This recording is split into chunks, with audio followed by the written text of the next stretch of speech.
Hello everyone. This clip discusses the lesson of chapter 3, language in spoken discourse, but it focuses on presupposition. Now I would like to begin from the meaning of presupposition. So what does it mean for a presupposition?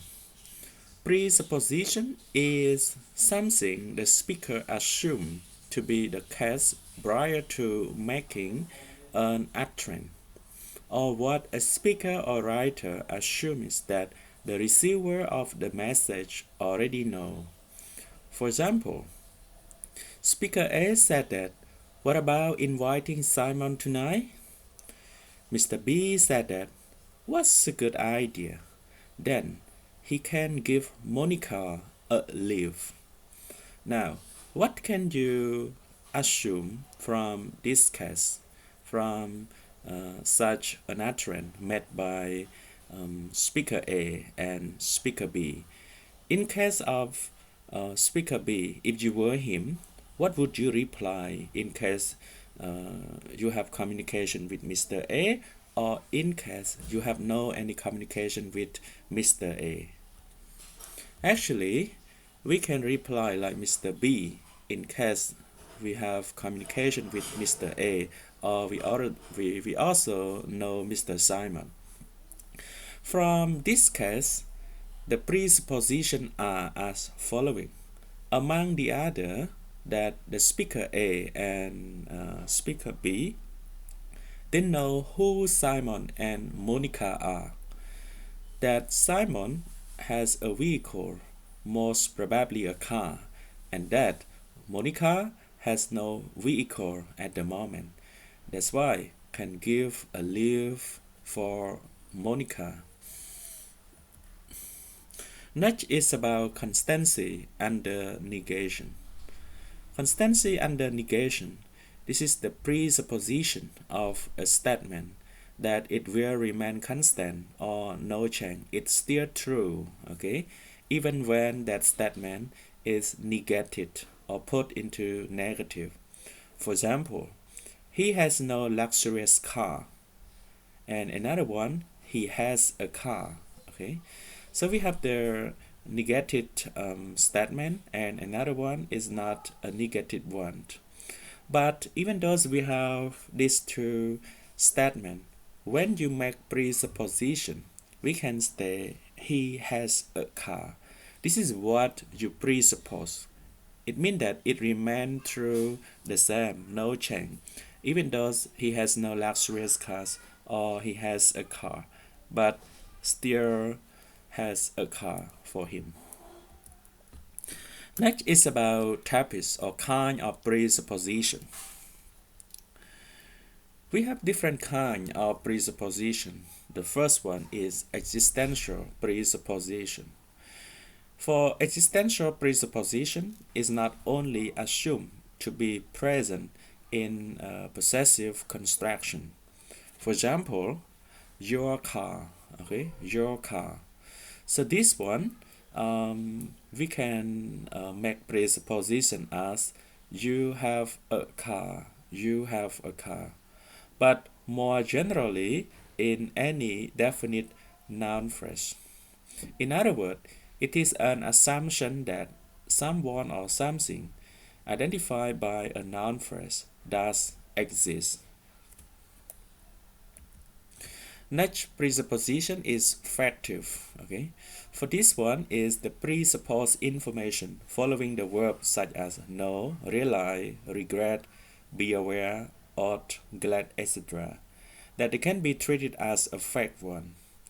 In other words, it is that the use of a particular expression is taken to presuppose the truth of the information that is stated after it.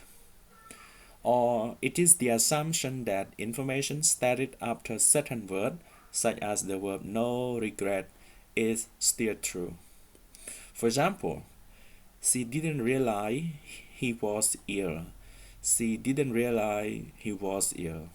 But what we presuppose is that he was ill. I'm glad it's over. So when you presuppose, it means it over.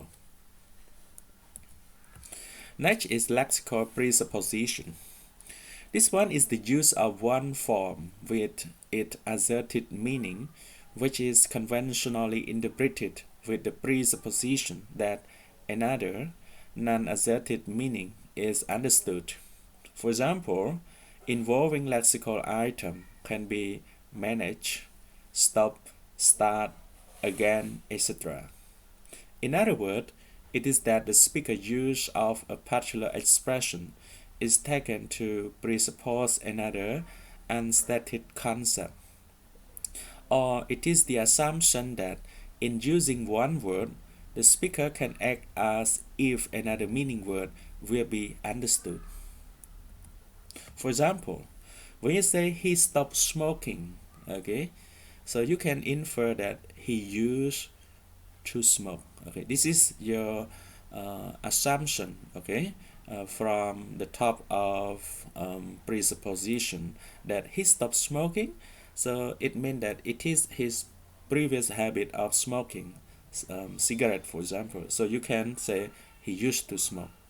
So it is different from the lexical word, okay, stop. But when you say stop, it means that it used to happen in the previous time. They started complaining, okay. So what you infer from the word started is that they weren't complaining before. Andrew stopped running. So what we can assume is that he used to run before. Next is structural presupposition. It can be certain sentence structure that contain part of the structure which is already assumed to be true. In other words, the speaker can use such structure to treat information as presupposed. For example, assumed to be true, okay, and hence to be accepted as true by the listener. Or it is the assumption that part of a structure contains information being treated as already known. Now, take a look at this example. When did he leave? Okay, so what you presuppose is he left. How fast was the car going when it ran the red light? So what you presuppose is that the car ran the red light. Another more example, when did she travel to the USA? So when you presuppose she traveled, where did you buy the book? Okay, when you presuppose you bought the book. Next is non-factive presupposition. For this one is the presupposed information following the verbs such as dream, imagine, pretend, etc. that is treated as not true. For example, I dreamed that I was rich. So when you presuppose you said that I was not rich, it just the non-factual statement that you can assume from this. He pretended to be ill, so from this we can say he is not ill, right? Next is counterfactual presupposition. What is presupposed is not only not true, but is the opposite of what is true or contrary to the fact, everyone. For example, if you were my friend, you would have me, okay? But actually, you are not my friend. That's why we use second conditional here to refer to something that is impossible, okay, to be the truth, okay? That's why we call it the opposite, what is true or contrary to the fact. Next is about projection problem. Projection problem can be the meaning of some presupposition doesn't survive to become the meaning of some complex sentences.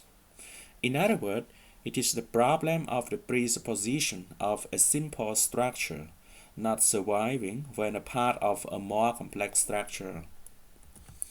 Take a look at this example. Sentence A, B, and C. Sentence A, Nobody realized that Kelly was unhappy. Sentence B. I imagined that Kelly was unhappy. Sentence C. I imagined that Kelly was unhappy and nobody realized that she was unhappy. Through this provided example, we can observe that when the speaker utters statement A, everyone, nobody realized that Kelly was unhappy. We can presuppose that she was unhappy, is it right? And then, when she utters statement B, I imagine that Kelly was unhappy. So we can presuppose that she was not unhappy. Anyway, when the speaker utters or said sentence or statement C, I imagine that Kelly was unhappy and nobody realized that she was unhappy. We can't understand or you cannot mention what the speaker meant by that utterance without a context because the two parts have an opposite meaning. Okay? Because the presupposition from the first and the second part of the same statement C can be opposed or contrast to each other. For example, sentence A, George regret getting Mary pregnant. So represented by letter P. B, George got Mary pregnant, represented by the letter Q. So what we can presuppose is from statement P to Q, okay? So it means that Joy regret getting Mary pregnant. So the presupposition is that Joy got Mary pregnant. That is the assumption that we can assume from this. Sentence D, he didn't get her pregnant, okay? Represented by letter R. And sentence E, George regret getting Mary pregnant, but he didn't get her pregnant. P and R, okay? Statement A, P here, and R here, he didn't get her pregnant. So when we think about P and R together, we cannot make presupposition as Q, okay? George got Mary pregnant, okay? Because it contrasts or oppose with the statement B, represented by letter Q. It is like the case of the previous example that I mentioned with the sentence A, B, and C, okay, about Kelly at the moment, everyone. So what we can make conclusion from this is that the two examples, they have the projection problem that presupposition cannot survive, okay, when we have the complex sentence that we can assume, okay, two things that can oppose to each other.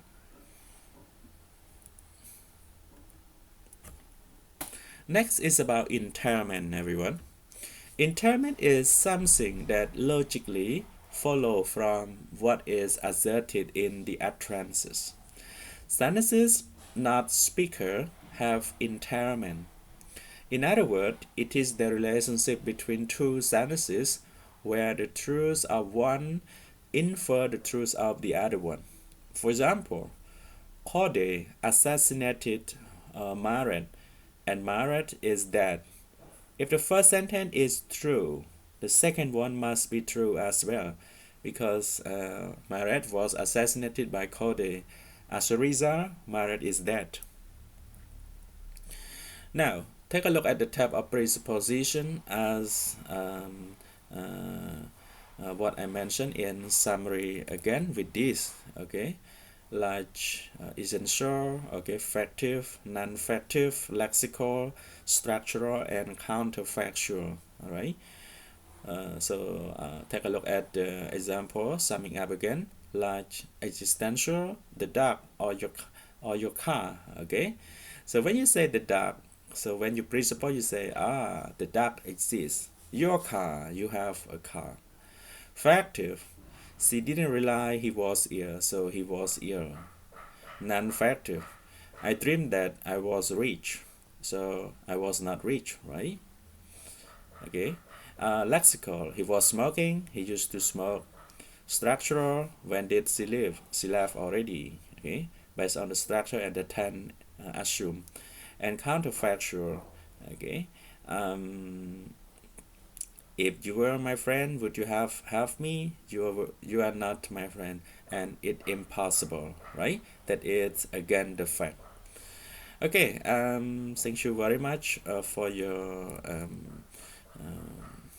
staying tuned in order to watch this clip, everyone. Waiting for the more clips, okay, with the new lesson, everyone. Thank you.